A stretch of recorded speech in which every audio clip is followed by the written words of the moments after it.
করার চেষ্টা করলাম হাসিনার সঙ্গে কারো চেহারা মিলে কিনা। 16,555 জন খুন হয়েছে 19 সালের জানুয়ারি থেকে 23 সালের ডিসেম্বর পর্যন্ত 5 বছরে। পুলিশ বলতো ওরা গুলি করো, পুলিশ গুলি করতো। এই জন্য তারা পাওয়ারফুল ছিল, এই জন্য তারা ক্ষতি করছিল। নেতা বদলায়, দল বদলায়, জন্ম নেয় নতুন দল, কিন্তু সাধারণ মানুষের ভাগ্য কি বদলায়?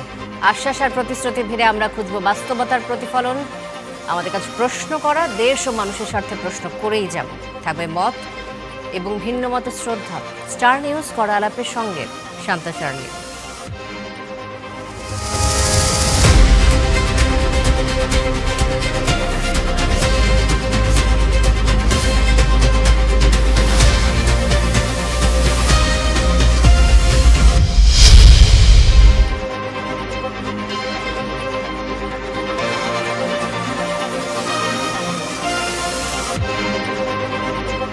আজ করা আলাপে আমাদের সাথে অতিথি হিসেবে স্টুডিওতে উপস্থিত রয়েছেন 3 জন সম্মানিত অতিথি।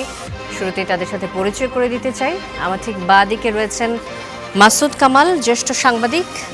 আমার সাথে রয়েছেন ডক্টর শাখাওয়াত হোসেন সায়ন্ত, সাধারণ সম্পাদক G9। সারওয়ার তুষার, যুগ্ম আহ্বায়ক, জাতীয় নাগরিক পার্টি। আপনাদের 3 জনকে স্বাগত জানাচ্ছি আমাদের আজকের আয়োজনে। শুরুতেই জাতীয় সংসদের দ্বিতীয় অধিবেশন শুরু হলো। গতকাল প্রথম দিন ছিল দ্বিতীয় অধিবেশনের। আমরা প্রথম অধিবেশনে যে জিনিসটি দেখেছি, 12ই মার্চ যে প্রথম অধিবেশন শুরু হয়েছিল, সেখানে জামাতে ইসলামের নেতা দেলোয়ার হোসেন সাঈদী, মতিউর রহমান নিজামী সহ 7 জনের জন্য শোক প্রস্তাব নেওয়া হলো। আবার এবারের দ্বিতীয় অধিবেশনেও আমরা একই জিনিস দেখলাম, যে নিষিদ্ধ ঘোষিত আওয়ামী লীগের নেতা তোফায়েল আহমেদ সহ 16 জনের জন্য শোক প্রস্তাব নেওয়া হলো। এটি নিয়ে সাবেক অন্তর্বর্তী সরকারের উপদেষ্টা মাহফুজ আলম ক্ষোভ প্রকাশ করেছেন। তিনি বলেছেন যে এখানে ট্রুথ, জাস্টিস অ্যান্ড রিকনসিলিয়েশন হবে না। 71-এর যুদ্ধাপরাধী এবং 24-এর মানবতা বিরোধী অপরাধী উভয়ের জন্যই যে শোক প্রস্তাব হবে। অভ্যুত্থানের নেতারাও এতে মোনাজাত ধরেছেন। কোনো বিচার না, ফ্যাক্ট ফাইন্ডিংস না, ক্ষমা প্রার্থনা না, এটাই হয়তো সিনথেসিস, আমরা বুঝি নাই এতদিন, এমন মন্তব্য করেছেন। সারওয়ার তুষার, আপনাকে দিয়ে আলোচনাটা শুরু করব। আপনার কি মনে হয় যে নতুন সংসদ জুলাই অভ্যুত্থানের এই যে শহীদদের এত রক্ত গেল শহীদদের, এটির সাথে কোনো ধরনের আপোষ করেছে এই নতুন সংসদ? এটাকে মনে হয় কিনা আপনার? আপনাকে ধন্যবাদ। আপনি যে এই প্রেক্ষাপট দিয়ে শুরু করলেন, এটা ছাড়াও তো এই আপনার প্রশ্নের যে প্রশ্নটা আপনি করেছেন, এটা মনে করার কিছু কারণ আছে। যেমন আমরা জুলাই সনদ এবং গণভোট নিয়ে সরকারের যে অবস্থান দেখেছি, অধ্যাদেশগুলো নিয়ে সরকারের যে অবস্থান দেখেছি, দুটো কথা তখন তারা বলেছেন। 1 নম্বর কথা হচ্ছে যে গণভোটটা আমরা আগে মেনেছি, কারণ হচ্ছে আদারওয়াইজ যদি ভোট না হয়, তো এটা বাংলাদেশে যারা গভর্নমেন্ট ফর্ম করেছে সেই দল মনে করছে এটা তাদের অবস্থান হতে পারে। দ্বিতীয় তারা একটা কথা বলেছেন যে অধ্যাদেশগুলো নিয়ে, যখন আমরা এটা নিয়ে প্রচুর আলোচনা হলো, প্রচুর তর্ক বিতর্ক হয়েছে, তখন তারা বলেছেন যে আমরা আরও ভালো আইন করব। আচ্ছা, এরপরে তারা মানবাধিকার আইন, যে অধ্যাদেশ কমিশনের যে অধ্যাদেশটা বাতিল করলো, সেইটার আবার একটা খসড়া আইন প্রস্তাব করেছে, বিভিন্ন জনের সাথে কথা বলেছেন। সেই আইনের খসড়া কিন্তু আমরা দেখেছি, তাতে কিন্তু অধিকতর ভালো আইন না, মানে ওই 2009 সালের যে মানবাধিকারের যে ছোট জগন্নাথ আইনটা ছিল, তার চেয়েও মানে জঘন্য এবং অর্থহীন একটা আইন তারা প্রস্তাব করেছে। ঠিক আছে, তো এইটা ফলে এই প্রশ্নটা তো আছেই। নতুন করে যেটা নিয়ে কথাটা উঠেছে, এটা হচ্ছে আপনার, এটা কিন্তু আমিও অবাক হয়েছিলাম যখন প্রথমে যাদের ব্যাপারে যুদ্ধাপরাধের অভিযোগ আছে তাদের নাম প্রস্তাব করা হয়েছিল শোক প্রস্তাবে, এবং সেটা প্রস্তাব করা হয়েছিল সরকারি দলের চিফ হুইপের পক্ষ থেকে। তার মানে এটা তো সরকারের পজিশন, এবং তিনি যে সরকারের সংশ্লিষ্ট যারা নীতি নির্ধারণী তাদের সাথে আলোচনা করেই নামটা প্রস্তাব করেছেন, এটার দৃশ্যটাও আমরা দেখেছি। এবং এটা নিয়ে মানে এটা আমি জানি না যে আমাদের এটা প্রয়োজন ছিল কিনা, আমি মনে করি এটা প্রয়োজন ছিল না।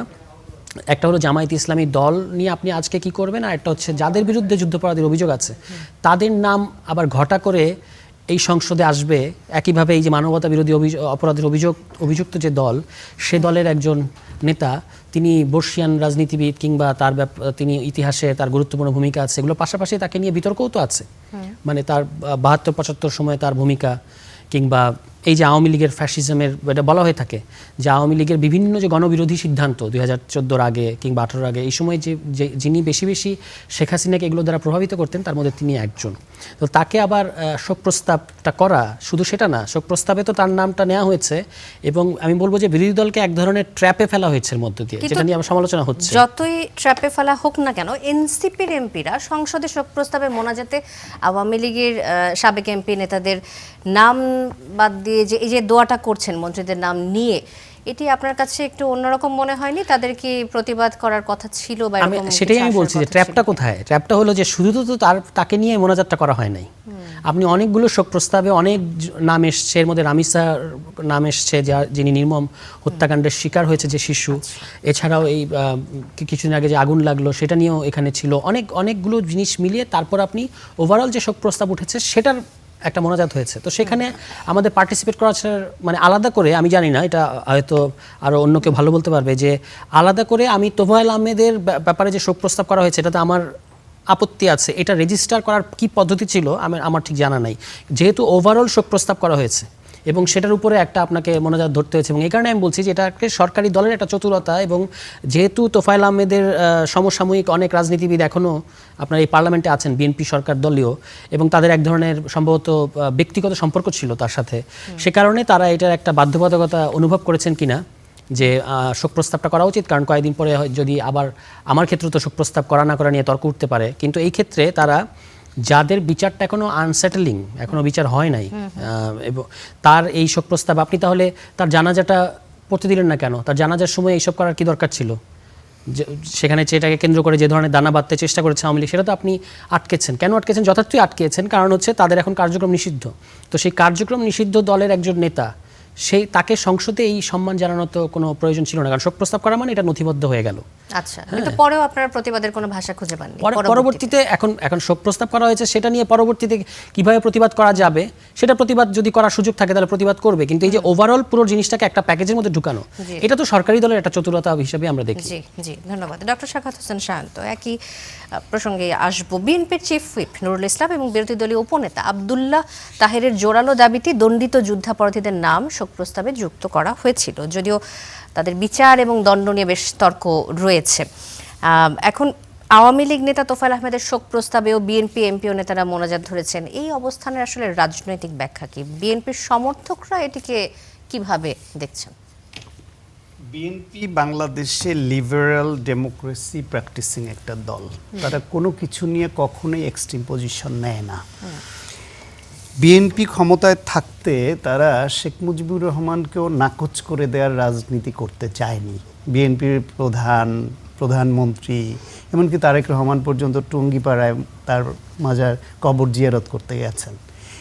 কিন্তু আওয়ামী লীগ সেটাকে পরবর্তীতে এসে জিয়াউর রহমানকে নিয়ে আজে বাজে কথা বলে একদম টোটালি ডিনায়ালের দিকে যে একটা বিশেষ পরিস্থিতি তৈরি করেছিল। তোফায়েল আহমেদ সহ আওয়ামী লীগের অনেক নেতারা তাতে সুর মিলিয়েছে। তারপরেও বিএনপি এইখানে কিছু বিষয় বিবেচনায় নেয় যে তোফায়েল আহমেদ শুধুমাত্র আওয়ামী লীগের একজন নেতা, এই ফ্যাসিবাদ সময়ের এই ফ্রেমের মধ্যে তাকে হয়তো সবাই দেখে না। সেই গণঅভ্যুত্থানের নেতা, বাংলাদেশের স্বাধীনতা যুদ্ধের সময়কার নেতা, বিভিন্ন সময় দেশের পক্ষে তার ভূমিকা তো আছে। এখন ধরেন এনসিপির বরং তোফায়েল আহমেদের প্রতি রাগ কম থাকার কথা, কারণ তোফায়েল আহমেদ এনসিপির জন্মের আগে থেকে তার মুখই বন্ধ, তার রাজনীতি তো বন্ধ, তার মুখই বন্ধ। আর তোফায়েল আহমেদ যখন বিএনপিকে নিয়ে এবং বিএনপি চেয়ারপারসনের জেল নিয়ে, অসুস্থতা নিয়ে কটাক্ষ করে নানান কথা বলতো, তখন এনসিপির অনেক নেতা ওই তোফায়েল আহমেদের অনুসারী ছিল। তার বক্তব্যের প্রতিবাদ করার দিকে যায় নাই, বরং তার দলের কর্মী ছিল।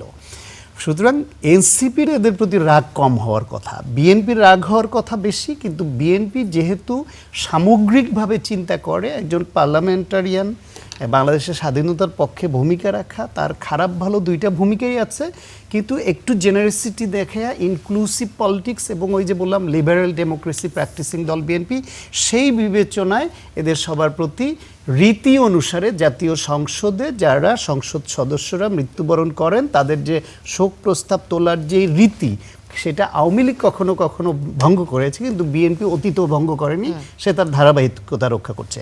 আর জামায়াত ইসলামের নেতাদের বেলায় যেটা, সেটা হলো জামায়াত ইসলাম বাংলাদেশে মুক্তিযুদ্ধে বিরোধিতাকারী গণহত্যার অভিযুক্ত একটি দল, এটা সবাই আমরা জানি। এমনকি এই ইন্টারিম গভর্নমেন্টের সময় জামুকা আইনের সময় তাদেরকে মুক্তিযুদ্ধ বিরোধী হিসেবে চিহ্নিত করে আইন পাস হওয়া, অধ্যাদেশ হয় এবং পরে সেটা আইন পাস হওয়া। কিন্তু জামায়াত ইসলামের এই নেতাদের কেউ কেউ তারা জাতীয় সংসদে একাধিকবার ছিলেন, এই আওয়ামী লীগ বিএনপি এদের সহকর্মী ছিলেন, এর মধ্যে দুজন বিএনপি সরকারের মন্ত্রী ছিলেন। এদের বিরুদ্ধে যে বিচারটা হয়েছে, দল হিসেবে জামায়াত ইসলাম মুক্তিযুদ্ধ বিরোধী এবং গণহত্যায় অভিযুক্ত দল হলেও এদের যে নেতাদের বিরুদ্ধে including one leader of BNP Salauddin Quader Chowdhury যে বিচারটা হয়েছে, এই বিচারটা সঠিক পদ্ধতিতে হয়নি, এটা একটা রাজনৈতিক হত্যাকাণ্ড হয়েছে। এইটা বিএনপি চেয়ারপারসন তিনি ওই সময়ে স্টেটমেন্ট করেছেন। ফলে বিএনপি দলগতভাবে জামায়াত ইসলামকে যুদ্ধ অপরাধের পক্ষের দল, মানবতা বিরোধী ভূমিকা ৭১ বা মুক্তিযুদ্ধ বিরোধী মনে করলো। এই নেতাদের স্পেসিফিক এই অপরাধে তাদের মৃত্যুদণ্ডটা, এইটা কিন্তু বিএনপি কখনোই অ্যাক্রিডেট করে নাই যে এই বিচার ঠিক আছে। সুতরাং অ্যাপার্ট ফ্রম দিস যে তাদের উপর ইনজাস্টিস হয়েছে কিনা সেটা দেশের মানুষ বিচার করুক, মানে বা আবার দল হিসেবে তাদেরকে যুদ্ধাপরাধী হিসেবে মেনে নিয়েছে, কিন্তু ওই নেতাদের ওই নেতাদের যে বিষয়ে তাদের না ছিল। ভিন্ন ছিল বলেনি, আপনি আবার টুইস্ট করছেন আমার কথা। তাদের যে অপরাধে ফাঁসি দেয়া হয়েছে, এইটা যথাযথ প্রক্রিয়ায় তাদেরকে মৃত্যুদণ্ড দেয়া হয়েছে, এই বিষয়ে বিএনপিও একমত হয়নি কখনো। জামাত ইসলাম তো নাই, দেশের ব্যাপক সংখ্যক মানুষ একমত হয়নি। আমি নিজেও তাদের বিচার দাবি করি, কিন্তু যে প্রক্রিয়ায় বিশেষ উদ্দেশ্যে রাজনৈতিকভাবে তাদেরকে নিধন করবার জন্য একটা রাষ্ট্রীয় প্রহসনের মাধ্যমে হত্যাকাণ্ড ঘটানো হয়েছে বলে আমরা মনে করি, সেই অবস্থান থেকে বিএনপির এখনও প্রধান বিরোধী দল সংসদে জামায়াত ইসলাম। সুতরাং সেই নেতারা যারা দেশের মন্ত্রী ছিলেন, স্বাধীন বাংলাদেশে আনুগত্য স্বীকার করে মন্ত্রী এমপি ছিলেন, তাদের অপরাধ প্রমাণিত হয়ে বিচার হওয়াটা যদি মেনে নিত বিএনপি, সেটা বিশ্বাস রাখতো, তাহলে হয়তো নিন্দা প্রস্তাব, এই শোক প্রস্তাব তুলতো না। কিন্তু এটা তো বিএনপি দলগতভাবে কখনো কি তাদের এই মৃত্যুদণ্ড মেনে নিয়েছে? বরং এই মৃত্যুদণ্ডের সময় বিএনপি চেয়ারপারসন তো এর বিরুদ্ধে স্টেটমেন্ট করেছেন যে তাদের রাষ্ট্রীয় হত্যাকাণ্ডের শিকার করা হয়েছে। সুতরাং বিএনপি তো তার পজিশনে স্পষ্ট আগে থেকেই। আচ্ছা, তাহলে কি আমরা ২৪-এর গণ অভ্যুত্থানে যে হত্যা মামলাগুলো হয়েছে আওয়ামী লীগের বেশ কয়েকজন শীর্ষস্থানীয় নেতার বিরুদ্ধে এবং বিচার এবং শাস্তি রায় হয়েছে আদালতে, তাদের কারো যদি মৃত্যু হয় তাহলে আমরা কি দেখতে যাচ্ছি? তাহলে কি তাদেরও সংসদে কোনো শোক প্রস্তাব হবে তাদের যদি মৃত্যু হয় স্বাভাবিকভাবে? এইটা যারা সংসদে যখন থাকে তাদের অবস্থানের উপর ডিপেন্ড করে। যারা কট্টরপন্থা অবলম্বন করে, জিয়াউর রহমানের ওই মাজারের এখান থেকে মাটি সরিয়ে ফেলার উদ্যোগ নিয়েছিল, মাজারের নাম মুছে ফেলার উদ্যোগ আওয়ামী লীগ নিয়েছিল, কিন্তু বিএনপি ওইরকম কোনো কিছু নিশ্চিহ্ন করে দেওয়ার ওই উদ্যোগ কখনো নেয় না। তারা যে বিচার ফৌজদারি অপরাধ করেছে, গণহত্যা করেছে, খুন করেছে, বা যে কেউ অপরাধে অভিযুক্ত হোক, তার আদালতের বিচারে তার সাজা হয়। কিন্তু তার মৃত্যুর পরে তার অতীতের অবস্থানের জন্য তিনি এমপি ছিলেন, সেই ক্ষেত্রে যদি মনে করে যে জাতীয় সংসদের রীতি বহাল রাখবে তারা, কারণ আজকের তারা ওই রীতি ভঙ্গ করে কাউকে অপরাধী সাব্যস্ত করে শোক প্রস্তাবটা করলো না, দুদিন পর অন্য কেউ এসে তার মোটিভ মতো সে আবার আরেকজনের জন্য শোক প্রস্তাব আনবে না, তাতে করে এখানে এতদিনের যে রীতিটা যেটা চলে আসছে শোক প্রস্তাবের, সেইটা যে একটু ভিন্ন পথ ধরবে, তাতে দেশে বিভাজন বাড়বে এবং মানুষ এটা আসলে ভালোভাবে নেয় না।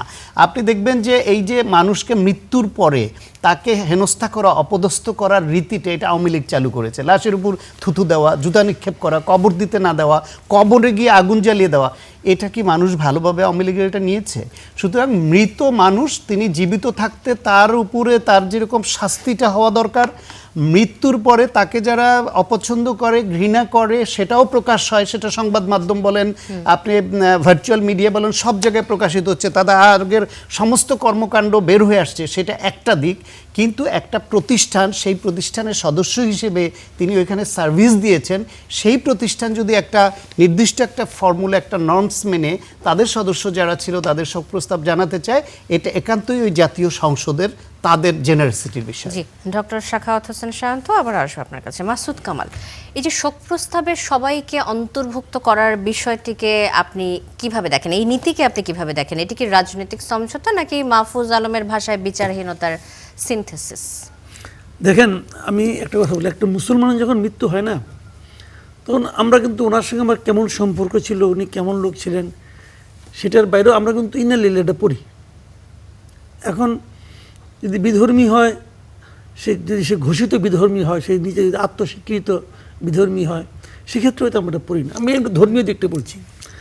আমাদের দেশে যে সামাজিক দিকগুলো না, এগুলো অনেকটাই কিন্তু এই ধরনের ধর্ম দ্বারা প্রভাবিত। আমি অনেক দেখেছি গ্রামের বাড়িতে ঝগড়া চলছে, জমি নিয়ে মামলা মোকদ্দমা চলছে, তারপর পাশের বাড়ির লোকটা মারা গেছে, এই বাড়ি থেকে খাবার দাবার নিয়ে যাচ্ছে ওখানে ওই মরা বাড়িতে, যে ওই বাড়িতে তো রান্না বান্না হবে না, আমরা এখানে খাবারগুলি দিই।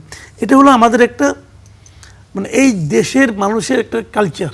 আমরা এটা আমি নিজে অনেক দেখেছি এরকম। জানাজা পড়াতে সবাই যাচ্ছে, গ্রামের লোক যাচ্ছে, কার সঙ্গে ঝগড়া ছিল না ছিল এটা নিয়ে কোনো আলোচনা করে না। এবং জানাজার সময় তার ওয়ারিশ দাঁড়িয়ে বলে, ওনাকে যদি কেউ যদি কোনো রকম ক্ষোভ থাকে তাহলে ক্ষমা করে দেন অথবা আমাকে বলেন, এগুলি বলে। কিন্তু তো এখানে শেষ হয়ে যাওয়া উচিত, এখানে শেষ হয়ে যাওয়া উচিত।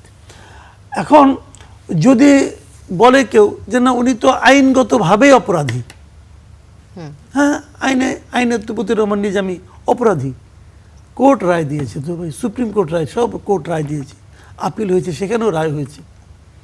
এখন যেহেতু রায় হয়েছে অপরাধী, তার কি কবর হবে না? তার জানাজা হবে না? হবে তো।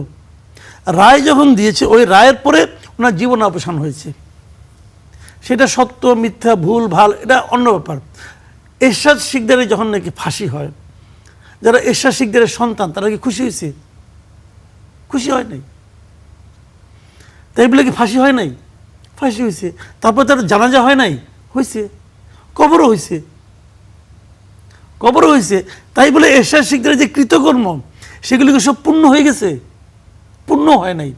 সবগুলিকে এইভাবে নিত, সবগুলিকে একসঙ্গে মিশিয়ে ফেলানোটা, এটা হলো কি জানেন, যাদের কাছে ইস্যু খুব কম, যাদের কাছে রাজনীতি খুব কম, তারা এইগুলি নিয়ে সবসময় নাড়াচাড়া করে এক ধরনের সুবিধা নিতে। দেখেন আজকে যে এনভায়রনমেন্ট, আগামী 10 বছর পরে এই এনভায়রনমেন্ট থাকবে না। 10 বছর পরে মানুষ অন্য কথা বলবে, তখন কিন্তু এগুলি আর কোনো বেল পাবে না, তখন হয়তো এই আলোচনাগুলো করতে পারবে। এখনই তারা এগুলি করতেছে, কারণ এখন তাদের কাছে আর কোনো ইস্যু নাই। এইগুলো কোনো আমার কাছে ইস্যুই মনে হয়। আমি পার্সোনালি মনে করি, এটা অনেক কিছু মনে করতে পারে ভাই, আমার কাছে মনে হলো যে এইটা এই রীতিটা কি, মানে আগের সংসদের অধিবেশন এবং এই সংসদের অধিবেশন এর মাঝখানে যে লোকগুলি মারা গেছেন তাদের ব্যাপারে সংসদ একটা শোক প্রস্তাব নেয়। এটা কিন্তু 20 বছর আগেরটা কিন্তু নেয় না। আগের অধিবেশন এবং এই অধিবেশন এর মাঝের যে সময়টুকু, সাম্প্রতিক সময়গুলো, এই সময়ে না যদি একটা বড় গ্যাপ হয়, হতে পারে এই সময়ে যারা মারা গেছেন এবং যারা নাকি সোসাইটিতে যাদেরকে লোকে চেনে, যারা সোসাইটিতে ম্যাটার করতেন এবং যাদেরকে এই সংসদ অথবা প্রাথমিকভাবে তারা ভালো মনে করেন, সংসদীয় দলগুলি মনে করেন, তাদের ব্যাপারে একটা নেওয়া হয়। মতিউর রহমান নিজামী এবং ওনাদের ব্যাপারে দেলোয়ার হোসেন সাঈদী এটা যেটা নেওয়া হয়েছে, এখানে একটু ব্যতিক্রমী ছিল। এর ব্যতিক্রমীটা হওয়ার কারণ হলো ওখানে যে প্রধান যে বিরোধী দল তাদের প্রতিনিধিরা, সেই হিসেবে তাদের একটা প্রস্তাব ছিল। আমার কিন্তু কোনো আপত্তি নাই এতে। ওটা যদি নিজামীর ব্যাপারে হোক, দেলোয়ার হোসেন সাঈদীর ব্যাপারে হোক, যদি শোক প্রস্তাব দেয় তাহলে কি হলো? আমি কি তাদের কি বলে পাইলাম? এটা প্রস্তাব একটা শোকিতরে ভাই, লোকটা ভালো চেয়েছে, ওই লোকটা আমাদেরকে কোনো কিছু ভালো ছিল না। আল্লাহর বিচার হবে, আইনের বিচার হবে, মানুষের বিচারও হবে। আপনি পৃথিবীতে রাজনীতিবিদ হিসেবে আপনি বলছেন যে তাদেরকে, আমার কথা শুনেন, আপনি পৃথিবীতে ভাই এমন একটা মানুষ খুঁজে বের করতে পারেন, আচ্ছা আপনি পৃথিবীতে এমন একটা মানুষ খুঁজে বের করতে পারবেন না যার মধ্যে কোনো দোষ নাই। আবার এমন একটা খুঁজে বের করতে পারবেন না যার মধ্যে কোনো ভালো নাই। ভালো মন্দ মিলেই মানুষ।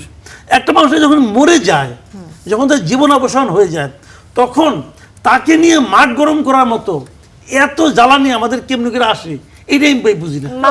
জঘন্য কালচার, এবং এই জঘন্য কালচারটা আওয়ামী লীগই আগে শুরু করেছে। ভাষায় যে বিচারহীনতা, সিনথেসিস, এই ধরনের মন্তব্যকে আপনারা কিভাবে ব্যাখ্যা করবেন? তাহলে মাহফুজ আলম যে মন্তব্যটি করেছেন, এটা মাহফুজ আলমের ব্যাপার, ওনার মেধা, ওনার রুচি, ওনার দৃষ্টিভঙ্গি, ওনার চিন্তা, ওনার লেখাপড়া, এগুলোর উপর ভিত্তি করে উনি এই কাজটা করছেন। উনি তো আরো অনেক কাজই করছেন, কোনোটা প্রশংসিত হয়েছে, কোনোটা সমালোচিত হয়েছে। আপনি এই সমস্ত কর্মকাণ্ড দিয়ে ওনাকে বিচার করবেন যে উনি যেগুলো বলেছেন তার মানে কি, ওনার যে অবয়বটা আপনার সামনে আসে আপনি ওটা মাথার মধ্যে রাখবেন যে উনি তার মধ্যে এটা যোগ করছে, ওকে ফাইন, তাহলে এটা পজিটিভ অথবা এটা নেগেটিভ হলো। বাট উনি যেটা বলেছেন আমি এটাকে সমর্থন করি। জি জি, অন্য একটি প্রসঙ্গে আসে। অধ্যাপক আনু মোহাম্মদ, আমেরিকার সাথে বাংলাদেশের যে চুক্তি সেটি নিয়ে একটি মন্তব্য করেছেন। তিনি বলেছেন যে দাসত্বের চুক্তি এবং ট্রাম্পের আদেশপত্র বলে অভিহিত করেছেন এটিকে। চুক্তিতে নাকি এমন শর্ত আছে যেখানে মার্কিন পণ্যের মান নিয়ে বাংলাদেশ কোনো প্রশ্ন তুলতে পারবে না, এমন কথাও আছে, এবং শুল্কও নেওয়া যাবে না। এই চুক্তিতে এমন কিছু থাকা না থাকার বিষয়টি জনগণের কাছে যে স্পষ্ট করতে হবে, সেটির দায়িত্ব আসলে কার? এই দায়িত্বটিকে সরকারের উপর এই দায়িত্বটা সবার, আনু মোহাম্মদেরও দায়িত্ব, আমারও দায়িত্ব, আপনারও দায়িত্ব, যারা এই চুক্তিটা পড়েছেন তাদের সবার দায়িত্ব। কিন্তু সবচেয়ে প্রথম দায়িত্ব হলো এই দেশের রাষ্ট্র সরকারের, বিরোধী দলের, সংসদের। এদের হলো প্রথম দায়িত্ব। কারণ এরা হলো গিয়ে আমি একটা মনে করলাম চুক্তিটা খারাপ, তা আমি কি এটা বাতিল করতে পারবো? আমার সেই সংসদের আছে, এটা সরকারের আছে, তারা এটা নিয়ে আলোচনা করবে, ভালো না হলে তারা বাতিল করবে। কারণ তাদের উপরে তো আমরা ভরসা করতেছি যে আমাদের ভালো মন্দ ওনারা দেখবেন। এখন ওনারা যদি মনে করেন যে চুক্তিটা খারাপ তাহলে বাতিল করবেন, যদি মনে করেন চুক্তিটা ভালো তাহলে বাস্তবায়ন করবেন। কিন্তু ওনারা বিস্ময়করভাবে ওনারা চুপ করে আছেন। এই যে চুপ করে থাকাটা, এটা হলো সন্দেহজনক, আপত্তিকর। মানে আমার কাছে খুবই বেদনাদায়ক মনে হয়। কি বিএনপি, কি জামাত, কি এনসিপি, তারা কিচ্ছু বলে না, এটা চুপ করে বসে বসে। এবং আরেকটি বিষয় আমি উল্লেখ করতে চাই, অধ্যাপক আনু মোহাম্মদ আরেকটি তথ্য দিয়েছেন। তিনি বলেছেন যে মার্কিন আদালত নিজেই ট্রাম্পের এই বিশেষ শুল্ক কাঠামোকে অবৈধ ঘোষণা করেছে। যদি মার্কিন আদালতই এটা অবৈধ হয়, তাহলে সেক্ষেত্রে বাংলাদেশের বর্তমান নির্বাচিত সরকার, তারেক রহমানের নেতৃত্বাধীন সরকার, কেন এখন এই চুক্তি থেকে বের হয়ে আসতে পারছেন না বা আইনি রাস্তা খুঁজছেন না, সেই প্রশ্নটি আমি বলি আপনাকে জিনিসটা। মার্কিন সুপ্রিম কোর্ট যেটা বলছে সেটা হলো যে উনি যে 35% আমাদের উপর ট্যাক্স করেছিলেন, দিয়েছেন।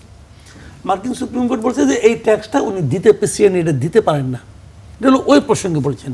কাজে আমাদের উপর অত পার্সেন্ট ট্যাক্স হবে, এই যে জুজুর ভয় দেখিয়ে একটা চুক্তিকে সিগনেচার করা যে আমাদের ট্যাক্স অত হবে, ওখান থেকে এই চুক্তিটা করেছি বলে এখন এটা কমে 19% আসছে। এই যে জুজুর ভয়টা, এইটা হলো গিয়ে আপনার অপ্রয়োজনীয়, এটার কোনো ভিত্তি নাই। আসলে উনি পারেনি এটা করতে, ওটা অটোমেটিকই কমে যেত। যাক, সেটা ব্যাপারটা ব্যাপার হলো গিয়ে এইটা বলে আমি যেভাবে বুঝি আর কি, এই জুজুর ভয়টা এই সরকারকে দেখানো হয়েছে এবং দেখিয়ে তারা এই কাজটা করছে। এবং আমি এখন মোটামুটি আমার কাছে দৃঢ় বিশ্বাস যে এই চুক্তি করার আগে খলিলুর রহমান সাহেব এই প্রত্যেকটা পলিটিক্যাল পার্টির লিডারের সঙ্গে কথা বলছে এবং তাদের কাছ থেকে সম্মতি নিচ্ছে, এটা আমার ধারণা। কারণ তাহলে তারা কেউ কিছু বলে না কেন, না বিএনপি, না জামাত, না এনসিপি, এবং তিনি সেটা বলেছেন, উনি সেটা দাবি করেছেন। উনি দাবি করেছেন মিনমিন করে, একটু শফিকুর রহমান সাহেব বলছেন যে বলে নাই, কিন্তু দলের আচরণ দেখে তা মনে হয় না আমার কাছে। এবং এরা সবাই জানে এবং সবাই দাস হতে রাজি হয়েছে। হয়তো বা আমার যেটা মনে হয় যে এই চুক্তিতে কেউ ভিতরে ঢুকে দেখে নাই, পইরা দেখে নাই, তারা বলছে ঠিক আছে করেন ভাই, যেমনি পারেন করেন। কিন্তু যখন আপনি পড়লেন ভাই, এই চুক্তি কিন্তু এখনো বাস্তবায়িত হয় নাই। কিন্তু এই বাস্তবায়িত হওয়ার কিন্তু একটা ধারাবাহিকতা আছে যে আপনার 2 মাস সময় দিতে হবে, অমুক তমুক অনেক কিছু কিন্তু আছে, এখনো বাস্তবায়িত হয় নাই। মানে অফিসিয়ালি চুক্তি বাস্তবায়িত হয় নাই, কিন্তু চুক্তির কর্মকাণ্ড শুরু হয়ে গেছে। যেমন বোয়িং কেনা হয়ে গেছে, হ্যাঁ, তো ওগুলি হয়ে যাচ্ছে। তো এইটা হলো জানেন অতি নতজানু একটা দৃষ্টিভঙ্গির কারণে এটা হয়েছে, প্রিকন্ডিশন ফুলফিল হয়ে গেছে। হ্যাঁ, ওগুলো হয়ে গেছে। এখন দেখেন এই চুক্তিটা যাতে ঠিকঠাক মতো হয়, এই জন্যই আমার ধারণা খলিল সাহেবকে ওখানে বসানো হয়েছে। আচ্ছা, উনি এই চুক্তিটা করছেন, কিন্তু বেসিক্যালি চুক্তি করবে বাণিজ্য মন্ত্রণালয়, তো উনিও গেছে। এবং বাণিজ্য মন্ত্রণালয়ে যিনি উপদেষ্টা ছিলেন উনি তো মানে মহাজ্ঞানী লোক, উনি এই আকামরা উনি করে আসছেন, এই যে শেখ বশির। এবং আরও ভয়ঙ্কর ব্যাপার হলো বাণিজ্য সচিব যিনি ছিলেন উনি কিন্তু এরপরে খুব দ্রুত ম্যালেরিয়া মানে মশার কামড়ে মরেও গেছেন, মশার এক কামড় খেয়ে। তো এখন সবগুলি মিলে যদি কেউ সন্দেহ করে, আসে না কিছু সন্দেহ বাতিকগ্রস্ত লোক, ধরেন আমি সেই লোক, ধরা যাক, তো আমি তো নানা রকম সন্দেহ করতেই পারি যে আজকাল লোক ম্যালেরিয়া মরে নাকি রে ভাই, মরছে তো একজন লোক। তো এখন এই সবগুলি মিলে আবার যেমন আমার প্রথম প্রশ্নটা ছিল বিএনপি গভর্নমেন্টের বিরুদ্ধে যে হোয়াই ডক্টর খলিল, আমি কিন্তু বুঝি না এখন পর্যন্ত। এবং এইটা তাকে পররাষ্ট্রমন্ত্রী বানানোর মাধ্যমে বিএনপি কিন্তু পুরো নির্বাচনটাকে প্রশ্নের মুখে উঠাইছে। তো এইগুলি মিলে আমি মনে করি যে এই সংসদের এই অধিবেশনে প্রত্যেকটা পলিটিক্যাল পার্টি এবং যারা আমাদের ভোটে নির্বাচিত যারা আছেন তাদের উচিত হবে এই চুক্তিটার চুলচেরা বিশ্লেষণ করা জি, ধন্যবাদ। সারওয়ার তুষার, আপনার কাছে আসবে। ঢাকা বিশ্ববিদ্যালয়ের অর্থনীতির শিক্ষক রুশাদ ফরিদী তিনি বলেছেন যে ইউনূস সরকারের এই চুক্তিটি আসলে বাণিজ্য চুক্তির আড়ালে একটি সামরিক চুক্তি এবং একটি বিশাল ষড়যন্ত্র, বিশাল বড় ষড়যন্ত্র। যুক্তরাষ্ট্রের সঙ্গে বাণিজ্য চুক্তিটি নিয়ে আপনাদের দলের অবস্থান আসলে খুব একটা স্পষ্ট না। আপনারা যদি বলেন যে, আপনার কাছ থেকে শুনি যে এনসিপি কি এই চুক্তি সংসদে আলোচনার দাবি তুলবে, এমন কোনো সম্ভাবনা কি রয়েছে কিনা? জি, আপনাকে ধন্যবাদ। হ্যাঁ, এটা নিয়ে আমাদের মধ্যে কথা হয়েছে। যখন এটা নির্বাচনের আগে যখন এই চুক্তিটার ইয়েটা আসে, তখন তো আমরা সবাই দৌড়ের উপরে একরকম, মানে নির্বাচন নিয়ে ব্যস্ত, আমরা এটার ব্যাপারে উই হ্যাড নো ক্লু। কিন্তু খলিল সাহেব দাবি করেছেন যে তিনি এটা বিএনপির সাথে আলোচনা করেছেন, জামায়াত ইসলামীর সাথেও আলোচনা হয়েছে, এবং এটা কিন্তু সত্যি যে বাণিজ্য যে দলটা, প্রতিনিধি দল, তার সাথে জনাব তারেক রহমানের মিটিং হয়েছে, এবং বিএনপির এই চুক্তিকে ডিফেন্ড করা। বিএনপি তো এই চুক্তি নিয়ে কোনো অস্বস্তিতে নাই, মানে বর্তমান সরকার কোনো অস্বস্তিতে আছে? তাদের কোনো দায়িত্বশীল ব্যক্তির কোনো মন্তব্যকে এরকম মনে হয়েছে? তারা অন্যান্য ক্ষেত্রে বলেছে, বিরোধী দলকে অস্বস্তিতে একটু বলছি উত্তরাধিকার সূত্রে আমরা এটা পেয়েছি, ওটা পেয়েছি, এরকম অনেকগুলো ক্ষেত্রে আমরা বিএনপি সরকারের মন্তব্য শুনেছি। এই চুক্তির ব্যাপারে তাদের দৃষ্টিভঙ্গির ক্ষেত্রে আপনি বাণিজ্য মন্ত্রীর মন্তব্য, পররাষ্ট্রমন্ত্রী যিনি এখন সভাপতি সাধারণ পরিষদের, তাদের মন্তব্যগুলো আমলে নিতে পারেন। তারা বলেছেন যে এখানে উইন উইন সিচুয়েশন আছে এবং এটা আপনি অন্যান্য দেশের সাথে মিলিয়ে দেখেন, এগুলো তারা বলেছে। ফলে এটা ওই যে স্ট্রাকচারাল অ্যাডজাস্টমেন্ট আগের সরকারের সাথে বর্তমান সরকারের যে আমি বলবো যে মধুচন্দ্রিমা, সেটারই কিন্তু একটা আপনি রিফ্লেকশন হিসেবে এই চুক্তিকে দেখতে পারেন। বিরোধী দলের অবস্থান হিসেবে আমরা এই চুক্তিকে মানে অ্যাজ সাচ এই চুক্তি সবই খারাপ, বামপন্থীরা যেটা বলে থাকে, এই দৃষ্টিভঙ্গির সাথে একমত না। কারণ হচ্ছে যে তাদের একটা অর্থনীতি নিয়ে, গ্লোবাল পলিটিক্স নিয়ে এক ধরনের দৃষ্টিভঙ্গি থেকে তারা এই কথাগুলো বলে। এটা ভালো কি মন্দ সেটা নিয়ে আমার মন্তব্য নাই। তাদের দৃষ্টিভঙ্গি তাদের, আমাদের দৃষ্টিভঙ্গি আমাদের। আমরা মনে করি যে এখানে আমাদের কিছু জায়গা আছে যেগুলো আমাদের পক্ষে আসবে। যেমন ধরেন আমাদের এক্সপোর্টের ক্ষেত্রে বিশেষত গার্মেন্ট ইন্ডাস্ট্রি এবং 39%। আপনি you are dealing with a mad man. এবং অবশ্যই এই চুক্তির গ্রাউন্ডটা এখান থেকে আমরা কথাটা শুরু করতে হবে যে এটা একটা অসম চুক্তি, এটা নিয়ে কোনো সন্দেহ নেই। কিন্তু এই ম্যাডম্যান এটা তো শুধু আমাদের উপর চাপায় নাই, সারা পৃথিবীর উপর চাপিয়েছে, তার মিত্র দেশগুলোর উপরও চাপিয়েছে। এবং আমাদের কিন্তু কারা মানছে আপনি দেখুন, আমি বলি সেখানেই তো আমাদের সরকার সমালোচনা আসছে না। মালয়েশিয়া কিন্তু আবার ওই বক্তব্য থেকে সরে এসেছে। কিন্তু তারা যে ওই সুপ্রিম কোর্ট এবং এক্সিকিউটিভের, মার্কিন সুপ্রিম কোর্ট এবং এক্সিকিউটিভ তথা প্রেসিডেন্টের মধ্যকার যে টানাপোড়েনকে তারা সাকসেসফুলি এক্সপ্লয়েট করতে পেরেছে, মালয়েশিয়া কিংবা কম্বোডিয়া, আমরা সেটা পারি নাই। এখানে হচ্ছে আমাদের সমালোচনা বা আমাদের সরকারের সমালোচনা হবে। কিন্তু এই চুক্তির যেগুলো ভালো দিক, যেগুলো আমাদের পক্ষে আসে, যেমন ধরেন আপনি 0% শুল্ক পাবেন যদি ওই তুলা আমদানির ক্ষেত্রে, বা এরকম যদি তাদের কাঁচামাল নিয়ে আপনি কোনো কিছু মানে তৈরি করেন, সেটা আবার তাদের বাজারে রপ্তানি করার ক্ষেত্রে আমরা কিছু সুবিধা পাবো। এগুলো আমাদের মতো দেশের এক্সপ্লয়েট করা উচিত বা সুবিধাটা নেওয়া উচিত। কিন্তু যেগুলো আমাদের স্বার্থবিরোধী সেগুলো আপনি কেন রিভিউ করবেন না? এই চুক্তির মধ্যে তো সেই সুযোগ আছে, ধারায় এই সুযোগ আছে। 6.2 সম্ভবত আমার যতটুকু মনে পড়ে, 6.2, 6.4 এই ধারাগুলোর মধ্যে বুঝলাম যে কোন দেশ থেকে আমরা আমদানি করতে পারবো সেটি আসলে আমাদেরকে অনুমতি নিতে হবে।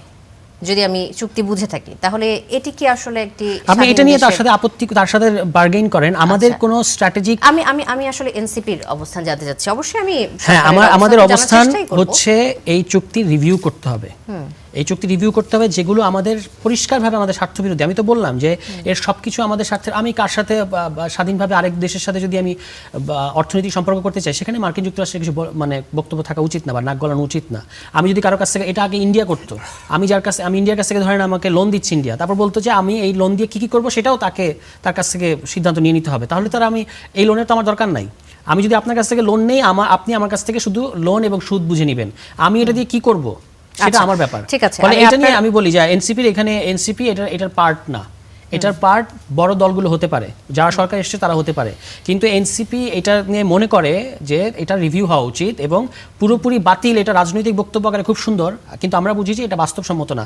আপনার উপরে কিন্তু আরও 10% শুল্ক যুক্ত হতে পারে। এই যে 39 থেকে 19% আমরা এসেছি, এটা আরও 10% বাড়তে পারে। কেন বাড়তে পারে? কারণ ওই যে তারা বলেছে ফোর্সড লেবার, যে আমাদের দেশে তারা এটা তদন্ত, এটা সুপারিশ করেছে, এটা হবে কিনা জানি না। এই নেতিবাচক দিক নিয়ে যে অর্থনীতিবিদরা যে মন্তব্য করেছেন, যেটি শুরুতে আমি আপনাকে শোনালাম, যে রুশাদ ফরিদীর বক্তব্য, রাজনৈতিক দল, সমাজের বিভিন্ন শ্রেণী পেশার মানুষের বক্তব্য, তো আপনারা মধ্যপন্থায় রয়ে গেছেন। আপনারা কি কোনো অবস্থান নিয়ে কিছু একটা পদক্ষেপ নেওয়ার কথা ভাবছেন, নাকি এটাকে পজিটিভ হিসেবে চুপ থাকবেন? না, পজিটিভ তো আমি বললাম, পুরোপুরি পজিটিভ বা পুরোপুরি এই চুক্তি সবগুলো ধারা আমাদের পক্ষের, সেটা তো আমরা মনে করছি না।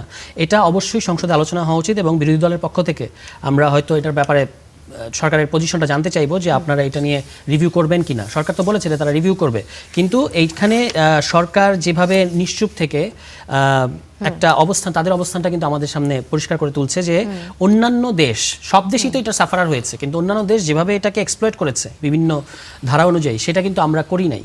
এটা হচ্ছে আমাদের সমস্যা। এবং আবারও যে আপনার ফোর্স লেবারের অভিযোগ তুলে তারা যে 10% আপনার উপর শুল্ক বাড়াতে পারে প্রস্তাব করেছে তাদের একটা প্রতিনিধি দল, এটাও কিন্তু আমাদের জন্য আরো উদ্বেগজনক। তো সেখানে আপনি কি করবেন এটাও আপনাকে ভাবতে হবে। যেসব দেশ বাতিল করছে তারাও নিশ্চয়ই এই জিনিসগুলো ভেবেই বাতিল করে আসলে নাই বাতিল কেউ করার এখন কথা পর্যন্ত।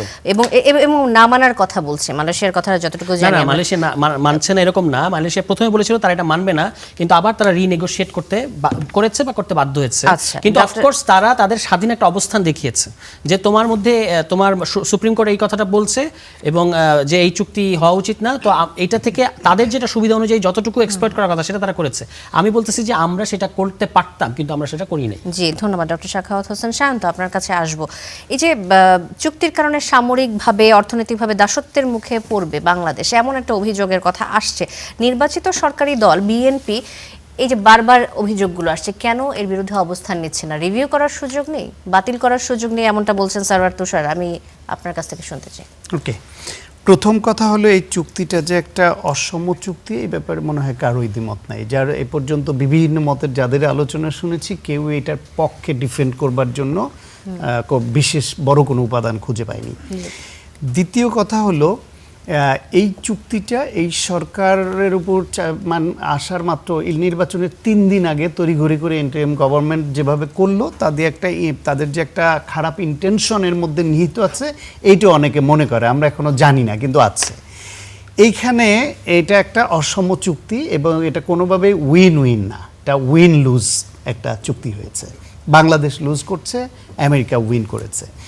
এখন এইটা চুক্তিটা হওয়ার আগে অনেক রকমের বার্গেনিংয়ের সুযোগ থাকে। রিয়ালিটি হচ্ছে মালয়েশিয়া যে যতটুকু স্ট্রংলি তাদের অর্থনৈতিক ভিত্তি বলেন, তাদের রাজনীতি বলেন, তাদের সংস্কৃতি মিলিয়ে দাঁড়াতে পারে, বাংলাদেশ কি ওই পর্যায়ে অর্থনৈতিক, রাজনৈতিক, জিওপলিটিক্যাল পজিশনে বাংলাদেশ আছে? এটা রিয়ালিটি। আমরা কথা বলতে গেলে অনেক বলতে পারবো। আমাদের দেশের রাজনৈতিক দলগুলো বা বিভিন্ন গোষ্ঠী তারা কোনো না কোনোভাবে একটু পার্শ্ববর্তী দেশ অথবা একটু দূরের দেশ অথবা এদিকে চায়না বা আমেরিকা কারো না কারো আনুকূল্যর প্রার্থনা করে। সেই আনুকূল্যটা কখনো প্রকাশ্য হয়, কখনো অপ্রকাশ্য হয়। টকশোতে অনেকে তুমুল ঝগড়া করে গিয়ে দর্শককে আনন্দ দিয়ে আবার ওই গিয়ে এই কফি শপে গিয়ে একসঙ্গে কফি খেয়ে আড্ডা মারে অনেক টকশোর পার্টনাররা।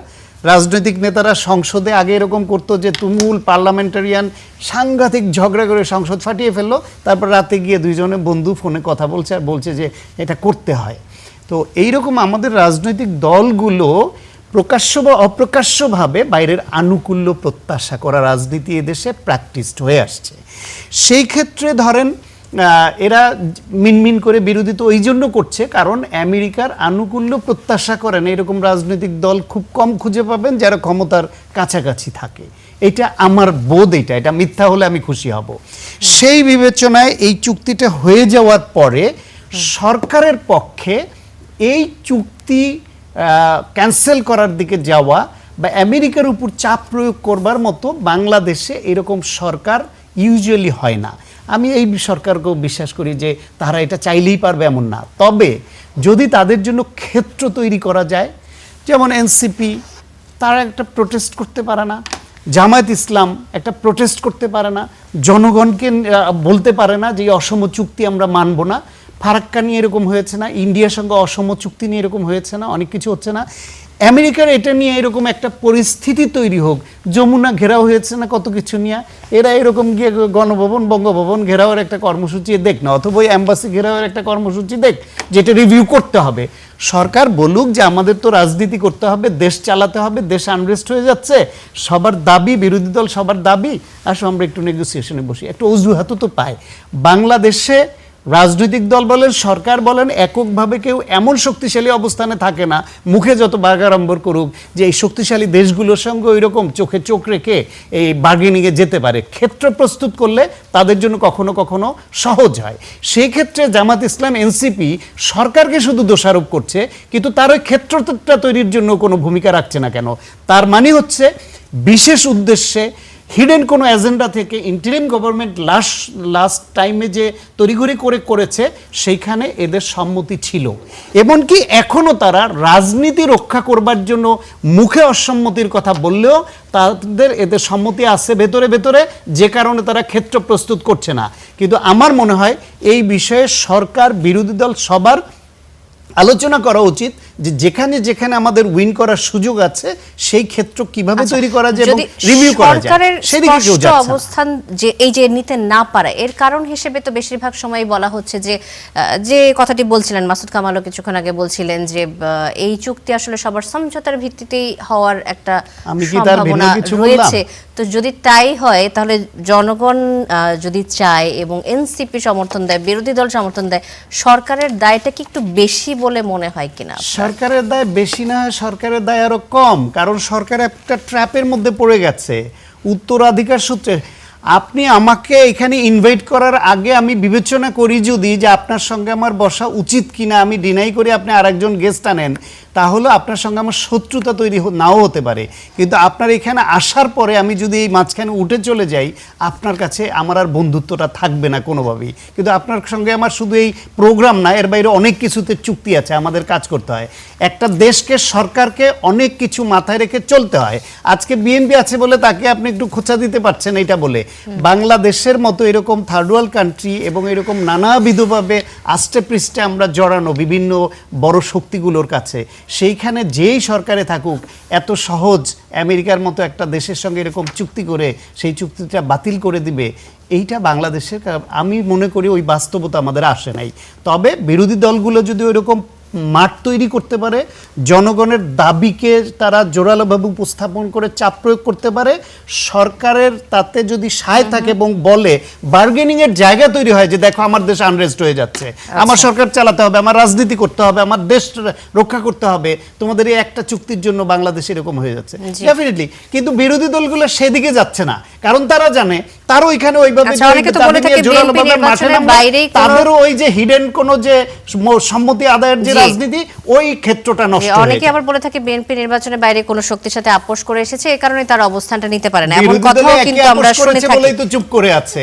আমি তো মনে করি যে প্রত্যেকেরই বাধা অনেক জায়গায়, কেউ ইন্ডিয়ার কাছে বাধা, প্রকাশ্যে বাধা, কেউ অপ্রকাশ্যে বাধা, কেউ চায়নার কাছে বাধা, প্রকাশ্যে বা অপ্রকাশ্যে, কেউ আমেরিকার কাছে বাধা। এই দেশ তো আসলে আমরা মুখে মুখে বলি স্বাধীন, সার্বভৌম, আমাদের হেন আছে তেন আছে। এই দেশের রাজনীতি, এই দেশের বিভিন্ন বিষয়ে সবকিছু তো আমি দেখি যে সুতোয় বাধা, কোনোটা দৃশ্যমান, কোনোটা অদৃশ্য সুতা। টিআইবির রিপোর্ট করে পত্রিকার কাটিং, এমন কথা এসেছে। টিআইবির প্রতিবেদনটার কথা নিশ্চয় আপনারা দেখেছেন। এর মধ্যে বর্তমান সরকারের প্রথম 100 দিন, এর মধ্যে অপরাধ এবং আইন শৃঙ্খলা পরিস্থিতির সামগ্রিক চিত্র যদি আমরা বিবেচনা করি, খুন 605টি, অপহরণ 196টি, চুরি 2214টি, ছিনতাই 294টি, ডাকাতি 90টি, শিশু এবং নারী নির্যাতনের ঘটনা, ধর্ষণ 78 থেকে 102 জন, গণধর্ষণ 30 থেকে 36 জন, শিশু ধর্ষণ 49 থেকে 71 জন। এই যখন দেশের পরিস্থিতি, তখন আমাদের স্বরাষ্ট্রমন্ত্রী বলেছেন যে এটা টিআইবি রিপোর্ট করে পত্রিকার কাটিং থেকে। এই মন্তব্য নিয়ে আপনার কাছে জানতে চাই সায়ন্ত সাহেব, যদি আপনি একটু বলেন। কাটিং থেকেই রিপোর্ট তৈরি করবে টিআইবি কি সব ঘরে ঘরে গিয়ে খুন গুনে গুনে, ধর্ষণ গুনে গুনে রিপোর্ট করবে? অতীতে টিআইবি আওয়ামী লীগ সরকারের সময় তো পত্রিকার কাটিং গুনেই তো এই রিপোর্ট তৈরি করতো। আমরা সেই কাটিং নিয়েই তো আবার আন্তর্জাতিক দরবারে হিউম্যান রাইটস অর্গানাইজেশনে এবং তিনি বলেছেন তারা কোনো তদন্ত করেন না, স্বরাষ্ট্রমন্ত্রী বলেছেন। সেই আমরা যখন বিরোধী দলে ছিলাম, মানে আওয়ামী লীগের নিপীড়নের বিরুদ্ধে, তখন হিউম্যান রাইটস ভায়োলেশনের যত তথ্য হিউম্যান রাইটস অর্গানাইজেশনগুলা, অধিকার, আইন সালিশ কেন্দ্র কিংবা এই ধরনের রিপোর্ট টিআইবি যা দিত, সেগুলো নিয়েই তো আমরা হাজির হতাম এবং সরকারের বিরুদ্ধে আমরা বিভিন্ন রকমের জনগণের মতামত তৈরি করতাম। সুতরাং তখন তো এই প্রশ্ন আমরা, ওইটা তখন সরকারে যারা ছিল তখন তারা এটা বলতো পত্রিকার কাটিং দেখে করে, এটা রিয়াল না। জাতিসংঘ যখন মানবাধিকার প্রতিবেদন দিত এটা করতো। সুতরাং এইটা হলো ট্রেডিশনাল সরকারি এবং মন্ত্রীর বক্তব্য। এটা রিয়ালিটি হচ্ছে এরা কিছু ভুল ত্রুটি থাকতেও পারে, থাকার পরও এটাই হয়ে আসছে এবং পত্রিকার কাটিং থেকেই এরা এই পরিসংখ্যান তৈরি করবে, এটা সত্য। তবে এই সরকার এসেছে 3 মাস, 3 মাসে যে সব কন্ট্রোল করে ফেলতে পারবে এমন না। তাদের চেষ্টাগুলো দৃশ্যমান আছে। কিছু বিচারের ক্ষেত্রে, কিছু আসামি ধরার ক্ষেত্রে, কিছু নিজ দলের অপরাধীদের প্রশ্রয় না দেওয়ার যে রীতি তারা চালু করছে, সেইটা পজিটিভ মুভ। এইটাকে আরও জোরালো করতে হবে। আর যারা এই পরিসংখ্যান আজকে তুলে ধরছেন, ডেফিনেটলি 10টা খুন হলে 10টাই জঘন্য, 3টা ধর্ষণ হলে 3টাই জঘন্যতম। কিন্তু এই দেশ এই এখন যেই 100 দিনের পরিসংখ্যান যেটা দিচ্ছে, আমি কালকে একটা অনুষ্ঠানে কম্পেয়ার করে 10 বছরের পরিসংখ্যান বের করে দেখেছি, এইটা আগের যে ধারাবাহিক পরিসংখ্যান তার থেকে এটা বেশি না, ক্ষেত্র বিশেষে কম, কোথাও একটু বেশি। কিন্তু এই দেশ রাতারাতি তো ফেরেশতা হয়ে যাবে না। 605 কমেনি। আপনি যদি একটু কম্পেয়ার করেন আগের দিনগুলো, খুনের পুলিশের যে পরিসংখ্যান দেখেছি সেখানে 2600 থেকে 3000 এরকম 2300, 2400, 2600, 3000, 3400 পর্যন্ত বছরে আসছে এই পরিসংখ্যান আমি পেয়েছি। তাইলে আপনার 3 মাসে যদি 600 হয়, তাহলে আপনার 2400 বা 2500 খুন বছরে এই রেটে হইলে হবে। আমি বলছি এটাও দমন করতে হবে, কিন্তু আগের পরিসংখ্যান কম্পেয়ার করলে সদর দপ্তরের এতে পরিসংখ্যান যে এটা রেশিও অনুসারে আগের থেকে বেশি সেটা না, কিন্তু এটাও কমাতে হবে। ওই আগের থেকে কম বা বেশি ওই আত্মতৃপ্তি নিয়ে না থেকে এটাকে আরও কমাতে হবে এবং দায়টা নিতে হবে। কিন্তু ওই যে পত্রিকার কাটিং দিয়ে এইসব বলে টলে এটাকে অস্বীকার করার যে সংস্কৃতি, ওইটাও আমাদের জন্য ভালো প্র্যাকটিস না। কারণ অতীতে সরকারে যারা থাকতো তারা এই প্র্যাকটিসটাই করতো, এটা আমরা অতীতে গ্রহণ করি নাই। এখন যারা আছে এদেরকে আমরা আরো ভালো করুক সেটা চাই, কিন্তু এইভাবে ডিনায়াল চাই না।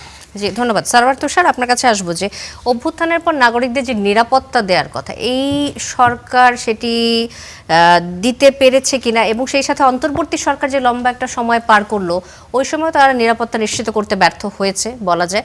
এবং পরবর্তীতে এই 18 মাসের সাথে বর্তমান সরকারের 3 মাসের আমরা যদি তুলনা করি, আপনি কোন অবস্থানকে ভালো বলবেন, কোন অবস্থাটাকে অন্তর্বর্তী সরকারকে ডিপেন্ড করার কিছু নয়। একটা সরকার একটা ট্রানজিশন মুহূর্তে আসছে এবং এই সরকারের কোনো পলিটিক্যাল ব্যাকআপ ছিল না, কিছু সিভিল সোসাইটি ফেজ দিয়ে গভর্নমেন্ট পরিচালিত হয়েছে, সেটা নিয়ে ভালো মন্দ যে কোনো কিছু বলা সম্ভব, এবং সেটা আমরা তখনও বলেছি। আপনি আমার ওই সময়কার বক্তব্যগুলো দেখবেন, আমি তৎকালীন স্বরাষ্ট্র উপদেষ্টা সম্পর্কে এমন কিছু নাই বলা বাদ রেখেছি, ফলে সেটা আছে। কিন্তু আপনি একটু ভেবে দেখেন ওই সরকারের প্রথম 3 মাস কী পরিস্থিতিতে তারা দায়িত্ব গ্রহণ করেছিল, সেটা তো আমাদের সবারই নিশ্চয়ই মনে আছে। ওইরকম একটা পরিস্থিতিতে ওইরকম একটা পুলিশ, যাদের অন্য অনেক কিছু বাদ দিলেও শুধুমাত্র আওয়ামী লীগ চলে গেছে নিয়ে বিশাল ধরনের একটা মন খারাপ কিংবা ক্রাইসিস কাজ করছিল, তার মধ্যে কিন্তু অন্তর্বর্তী সরকারকে কাজ করতে হয়েছে। এবং তারা প্রথম 3 মাসের তাদের যে পারফরমেন্স, আর এই সরকারের স্বরাষ্ট্র মন্ত্রণালয়ের প্রথম 3 মাসের পারফরমেন্স, এরকম একটা মাইটি গভর্নমেন্ট, মাইটি স্বরাষ্ট্রমন্ত্রী, আপনার কাছে কি মনে হয় কাকে আপনি এগিয়ে রাখবেন? আমি কিন্তু অন্তর্বর্তী সরকারকে এগিয়ে রাখবো। যদি অন্তর্বর্তী সরকার 6 পায়, এই সরকার যদি 4 পায়, তবু কিন্তু এই সরকারকেই দায়টা বেশি নিতে হবে। কারণ আপনি বলেছেন নির্বাচনের পর সব ঠিক হয়ে যাবে। কোথায় ঠিক হচ্ছে? আপনি জঙ্গল সলিমপুরে সিনেমা করছেন, মানে ওই গ্যাংস অফ ওয়াসিপুর সিনেমার মতো একটা দৃশ্য তৈরি করছেন, সমস্ত স্বরাষ্ট্র মন্ত্রণালয়ে উঠিয়ে নিয়ে সেখানে চলে যাচ্ছেন এবং বলছেন যে আজকে থেকে এটা আমাদের নিয়ন্ত্রণে। আর তার থেকে 1 ঘন্টা দূরে রাউজান, সেখানে গত 1 বছরে 30টার মতো হত্যাকাণ্ড ঘটেছে, সেগুলো নিয়ে সরকারের অবস্থান কি?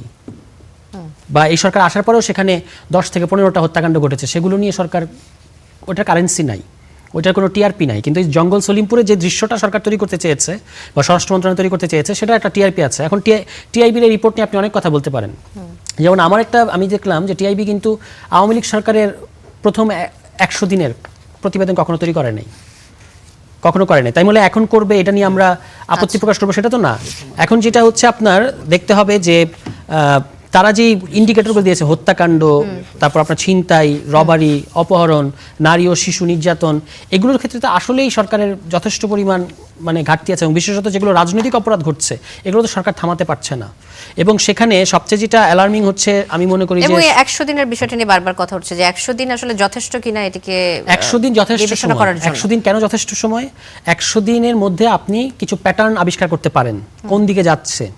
এবং আপনি ধরেন যিনি প্রধানমন্ত্রীর সামনে, যে প্রধানমন্ত্রী পিআর স্ট্র্যাটেজি বেশ ভালো পারেন আমরা দেখতে পাই, এবং তিনি যথেষ্ট পরিমাণ ডাউন টু আর্থ থাকার চেষ্টা করেন, তার সামনে বক্তৃতা দিয়ে যখন বলেন যে আমি ছোটবেলা থেকে জাতীয়তাবাদী আদর্শে বিশ্বাসী, তাকে যখন আপনারা প্রমোশন দেন, তখন কি মনে হয় গভর্নেন্সের প্যাটার্নটা কি দেখা যায়? যে যিনি আপনার সামনে এই ধরনের বক্তব্য দিতে পারবেন আপনাকে খুশি করে, তাকে আপনি পদায়ন করবেন, সেটা তো দেখা যায়। এখন এটার সাথে কিন্তু 100 দিন না 50 দিনের সরকার, তার কোনো সম্পর্ক নেই।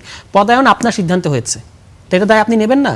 তারপর হচ্ছে ধরেন স্বরাষ্ট্রমন্ত্রী সীমান্ত হত্যাকাণ্ড নিয়ে যে কথা বলেছেন, এটা লজ্জাজনক যে বাংলা, এটা উনি ওই যে মোমেন সাহেব পররাষ্ট্রমন্ত্রী ছিলেন আওয়ামী লীগ আমলে, তার চেয়েও অধঃপতন সুলভ একটা বক্তব্য এটা। এবং এটা জনাব সালাউদ্দিন আমাদের কাছ থেকে আমরা কখনোই আশা করি নাই যে তিনি এই ধরনের বক্তব্য দিবেন। দেখেন তিনি যে সংজ্ঞা দাঁড় করানোর চেষ্টা করেছেন, আপনি ইউএন চার্টার বলেন কিংবা ইন্টারন্যাশনাল ল বলেন, কোনো সংজ্ঞা অনুযায়ী এটাকে আপনি জাস্টিফাই করতে পারবেন? আপনি এত আইন সংবিধান ভালো বোঝেন, তাহলে কি ফেলানি সহ যে হত্যাকাণ্ডগুলো ঘটেছে এগুলো একটা সীমান্ত হত্যাকাণ্ড না? তার চেয়ে বড় কথা হচ্ছে যে ইন্ডিয়ার কোনো আইন, পেনাল কোড কিংবা সংবিধানের কোনো আইন, আপনি সেটা কি ওই অনুপ্রবেশ সময় বা বাংলাদেশ পার হওয়ার সময় কিংবা ইন্ডিয়া ঢোকার সময় গুলি করে হত্যা করাকে কি সমর্থন করে? তাহলে আপনি এই কথাটা কিভাবে বলছেন? আপনি তাকে অ্যারেস্ট করেন আপনার আইন অনুযায়ী, এবং তারপর যদি মনে হয় যে অবৈধ অনুপ্রবেশকারী, তারপর সেই অনুযায়ী আপনি আপনার শাস্তি দেন। কিন্তু এইভাবে হত্যাকাণ্ডকে সমর্থন করার যে বক্তব্য স্বরাষ্ট্রমন্ত্রীর কাছ থেকে এসেছে, এটা কিন্তু ইন্ডিয়া কিন্তু এটাই শুনতে চায় এবং সেই বক্তব্যটাই তিনি দিয়েছেন। এটা খুবই দুর্ভাগ্যজনক। তো সার্বিক দিক থেকে এবং সার্বিক যে আইনশৃঙ্খলা পরিস্থিতি, তাতে আমার কাছে মনে হয় যে অবশ্যই তিনি অত্যন্ত যোগ্য মানুষ, আমাদের যিনি এখন স্বরাষ্ট্রমন্ত্রী, কিন্তু তিনি এই মন্ত্রণালয়টা তার মনোপুত হয় নাই, এবং এটার তিনি সার্বিকভাবে যেভাবে ম্যানেজ করছেন তাতে এটা পরিষ্কার। তাকে অন্য কোনো আরও গুরুত্বপূর্ণ মন্ত্রণালয়, প্রয়োজনে সংবিধান সংক্রান্ত কোনো মন্ত্রণালয় তৈরি করে সেই মন্ত্রণালয়ে দায়িত্ব দেওয়া উচিত, এবং এখানে আরও ক্যাপেবল কাউকে দায়িত্ব দিলে, যিনি এই কাজটা করতে প্রস্তুত আছেন, বিএনপিতে এই ধরনের অনেক ব্যক্তিবর্গ আছেন, তাকে এই দায়িত্ব দিলেই ভালো হবে। জি, ধন্যবাদ সারওয়ার তুষার। আমি মাসুদ কামালের কাছে আসতে চাই। সারওয়ার তুষার, ইন্টারিম গভর্নমেন্টকে নিরাপত্তা জোরদারের বিষয়ে 10-এ 4 দিয়েছে এবং এই সরকারকে দিয়েছে 10-এ 6 দিয়েছে ইন্টারিম গভর্নমেন্টকে, এবং এই সরকারকে দিয়েছে 10-এ 4। আপনি কেমন নাম্বার দিতে চান? আমি আপনার কাছ থেকে ধরেন যদি এই সরকার 6 আর অন্তর্বর্তী সরকার 4 হয়, আপনি কাকে এগিয়ে রাখবেন? এটা হচ্ছে আমার প্রশ্ন। আচ্ছা, মাসুদ কামাল আপনার কাছে আসেন। আমি মার্কিংয়ে যাচ্ছি না, কারণ মার্কিংয়ের নানা রকম জটিলতা আছে, ব্যাখ্যা আছে। তবে আমি দুই সরকারের আমলে খুবই অস্বস্তি বোধ করি। আমি মনে করি দুই সরকারই আইন শৃঙ্খলা নিয়ন্ত্রণে রাখতে পারেনি, এই সরকারও পারছে না। আর না পারার মূল কারণটা কি জানেন? আমি বলি আপনাকে, আইন শৃঙ্খলা রক্ষাকারী বাহিনীর কাজটা আসলে কি, এরা আসলে কি কাজ করতেছে? লোকজনকে গ্রেপ্তার করবে, আটকাবে, থামাবে, অপরাধ থামাবে, এই তো। এরা কি নিয়ে বেশি ব্যস্ত বলেন তো? অন্তর্বর্তীকালীন সরকারের আমলে তারা ব্যস্ত ছিল বেশি যে কিভাবে কে জয় বাংলা বললো, কে জয় বাংলা লিখলো, কে কোথায় ঝটিকা মিছিল করলো, এগুলিকে ধরে নিয়ে ওই লোকগুলি নিয়ে জেলখানা ঢোকাও। আপনি আজকে জেলখানায় খবর নিয়ে দেখেন, চোর ছেচোর কতগুলি আছে, আর পলিটিক্যাল আপনার এই কত লোক কতগুলি আছে। দেখেন জেলখানাকে পলিটিক্যাল লোকগুলিকে ঢোকানোর জন্য করা হয়েছে নাকি রে ভাই? একজন আপনি আওয়ামী লীগের বড় একটা লিডারকে ধরে ফেলেছেন, আর একটা শীর্ষ সন্ত্রাসীকে আপনি ছেড়ে দিয়েছেন। জনগণের মধ্যে কোনটা বেশি আতঙ্ক তৈরি করে? আইন শৃঙ্খলা নষ্ট করার জন্য কে বেশি ভূমিকা রাখে? আওয়ামী লীগ, হ্যাঁ ঠিক আছে, আওয়ামী লীগের অনেক লিডার আপনার সেই গণ আন্দোলনের সময় ভয়ঙ্কর ভয়ঙ্কর দানবে রূপান্তরিত হয়েছিল, তাদের কাছে মানুষ মারা গেছে, নিরাপদ ছিল না। কিন্তু সেটা তো সম্ভব হয়েছিল তখন এই কারণে যে তখন তারা রাষ্ট্র ক্ষমতায় ছিল, তখন পুলিশ তাদের কথা শুনতো। পুলিশ যে বলতো ওরা গুলি করো, পুলিশ গুলি করতো। এই জন্য তারা পাওয়ারফুল ছিল, এই জন্য তারা ক্ষতি করছিল। তারপরেও সে হয়তো নৈতিকভাবে ক্ষতিকর হতে পারে, আমি অস্বীকার করছি না। তো তাকে ঢুকানো আগে দরকার, নাকি একজন চিহ্নিত সন্ত্রাসী যে নাকি কয়েকদিন আগে একটা মানুষে হয়তো খুনের চেষ্টা করছে, কোপ দিছে, তাকে বেশি আগে আটকানো দরকার? মানে সাধারণ মাস পিপুলকে কে বেশি ক্ষতি করে? আইন শৃঙ্খলা বলতে আমরা কি বুঝি? দেখেন দেশে কতজন নিষিদ্ধ ঘোষিত ছাত্রলীগের লিডার বিচরণ করছে, তাতে আইন শৃঙ্খলা নষ্ট হচ্ছে? নাকি দেশে কতজন ছিনতাইকারী অবাধে ঘোরাঘুরি করছে, তাতে বেশি আইন শৃঙ্খলা নষ্ট হচ্ছে? আপনি কোনটা বেশি দেখবেন? তো আমরা দুই সরকারকেই দেখছি, আগে সরকারকে দেখছি, এই সরকারকে দেখছি, তারা ব্যতিব্যস্ত হলো এটা নিয়ে। এতে লসটা কি হয় সেটা ইন্টারিম গভর্নমেন্ট এবং এই সরকারের কথা একই। বলছেন। আমি একটা কি লস হয় সেটা আমি বলি। ধরেন নিষিদ্ধ ঘোষিত সংগঠন ছাত্রলীগ, তারা হঠাৎ করে একটা আওয়াজ দিল যে আজকে আমরা, যেমন কয়েকদিন আগে করলো কুমিল্লায়, ঢাকা আপনার চট্টগ্রাম যে হাইওয়ে আছে, ওখানে আমরা একটা মিছিল করবো, একটা ঘোষণা দিল। কিন্তু সঙ্গে সঙ্গে দেখা যাবে ওই মানে যে সবচেয়ে কাছের যে থানাটা, সেই থানার ফোর্সের 60% ফোর্স কিন্তু ওখানে চলে গেছে। তারপরে তার মিছিল করলোই না। বুঝলেন? তাহলে আমার ফোর্সটা কোন দিকে আপনি এনগেজ রাখলেন? ওরা একটা মিছিল করলে আপনি কি লস হইতো? দেশ চলে যাইতো? এটা হলো জেদাজেদি রাজনীতি। আপনি যখন রাজনীতিটাকে মূল করে দেখতেছেন, হইতে পারে আমি কিন্তু বলি না যে রাজনীতিটাকে আপনি দেখবেন না, দেখবেন, অবশ্যই দেখবেন। আপনি রাজনৈতিক কারণে অবশ্যই বিচার করবেন। বলতেছে আওয়ামী লীগের বিচার করবে, বিচার না হওয়া পর্যন্ত তারা কাজ করতে পারবে না। বিচারটাকে শুরু করতে পারছে পর্যন্ত, বিচারটা করেন না রে ভাই, বিচারটা করে দেন, শেষ করে দেন। এরকম যেমন রামিসাকে পারছেন, এর বিচার 1 মাসের মধ্যে হয়ে যাচ্ছে, 1 মাসের মধ্যে শেষ করে দেন না। যখন আপনি 1 মাসের মধ্যে শেষ করে দিবেন, তখন কিন্তু একটা আইনগত বৈধতা আসবে, সাধারণ মানুষের মধ্যে একটা ফিলিংস কাজ করবে। হ্যাঁ, আওয়ামী লীগ বিচারের মানে আদালত আওয়ামী লীগকে নিষিদ্ধ করছে, পরে আপনি মাস পিপুলকে সঙ্গে পাবেন। আর এখন কি হচ্ছে, উল্টা হচ্ছে, মাস পিপুল এখন অন্যদিকে যাচ্ছে, মাস পিপুলের মধ্যে এক ধরনের সিম্প্যাথি তৈরি হচ্ছে। এটা করেন কেন আপনারা? এই বোকামিগুলি কী কারণে করেন? আমার কথা হলো তাড়াতাড়ি করে দেন, বিচার করেন, আপনি আইনেই করেন। যেভাবে আইসিটিতে আমরা দেখছি আওয়ামী লীগ আমলে যা চাইছে তাই হয়েছে, এই আমলে তাই হোক, অসুবিধা নাই, হয়ে যাক, আমার কোনো আপত্তি নাই। কিন্তু বিচার বিভাগের মাধ্যমে করেন। আপনি একটা কালো আইন দিয়ে করলেন যে যতদিন তোমার বিচার শেষ না হবে ততদিন তুমি কিছু করতে পারবে না। এখন যদি বিচার শেষ নিতে 10 বছর লাগে, তো 10 বছর আপনি করলেন, আপনাকে সান্ত্বনা পাইলেন যে দিসি আটকাতে পারবেন? মানে আপনি বলছেন বিচার প্রক্রিয়া শুরু হোক, বিচার হোক, বিচার হয়ে তার যাক, পরবর্তীতে বিচার যা হয় হবে, আমার তো কোনো আপত্তি নাই। সিদ্ধান্ত নেন। কিন্তু আপনি আটকাতে পারবেন? এটা পারছেন? টাইম ফ্রেম দিয়ে করা উচিত। হ্যাঁ, করে দেন আমরা তাদের আচ্ছা। কাছে। বিচার শুরুই করতে পারে না এই পর্যন্ত, ঢং করতেছে যে না এটা করতে পারবো না। জি, আরেকটি বিষয় যে স্বরাষ্ট্রমন্ত্রী সালাউদ্দিন আহমেদের যে বক্তব্য, যে আইন শৃঙ্খলা পরিস্থিতি আগের চেয়ে ভালো, উনি একই এই ধরনের দাবি বাংলাদেশের করেন। ইতিহাসে জন্মের পর থেকে একটা স্বরাষ্ট্রমন্ত্রী বাই করেন যে বলছে আইন শৃঙ্খলা পরিস্থিতি ভালো না, একটা বাই করেছে, সবাই বলে। এই যে গোয়ালা দইকে টক বলে, সবাই বলে। ওই চেয়ারে গেলে মনে হয় এটা বলতে হবে, এটা বলে। এই যে পুশিন নিয়ে পুশব্যাক নিয়ে করে, এই যে পুশিন করে এটা কেন? উনাকে পুশিন করে নাই কেন? উনি তো গেছিলই পারে, তো পুশিন করলো না কেন? ওনাকে এখন এই যে হাসিনা আছে, অমুক আছে, এই যে কয়েক হাজার আছে, পুশিন কি করে না? এগুলো পলিটিক্স, এটা ইন্ডিয়ারও পলিটিক্স, আমাদেরও পলিটিক্স। তো এইগুলি বলে তো লাভ নেই। আসলে মানুষের এখন আমরা তো বলতে পারি এই যে কৃষক আইনা খারাপ করে রাখছে, ওখানে আমি তাকে খেয়াল করার চেষ্টা করলাম হাসিনার সঙ্গে কারো চেহারা মিলে কিনা। হইতেও পারে একদিন আসতো, পুশিন করে দিত, অসুবিধাটা কি? এগুলো তো করে না। সালাউদ্দিন আহমেদের কিন্তু কোনদিন পুশিন করে নাই, করলেই পারতো। এইগুলি ভাই পলিটিক্স, বুঝছেন? যে আওয়ামী লীগের সময় কি মন্ত্রীরা এভাবে করে টিআইবির পত্রিকা নাকচ বলতো? হ্যাঁ, সবাই বলছে এইগুলি পত্রিকা দেখে বানানো। আওয়ামী লীগ আমলে বলছে, ওনারও একই বলতেছে। আরে পত্রিকা দেখে তো করবে, তো পত্রিকা টিআইবি দেখছে, আপনি দেখেন না কেন? পত্রিকা টিআইবি দেখছে, আপনি দেখেন না কেন? আর পত্রিকা যেটা আছে এটা তো বলে নাই যে সোশ্যাল মিডিয়া দেখে বলছে, বলছে পত্রিকা দেখে বলছে।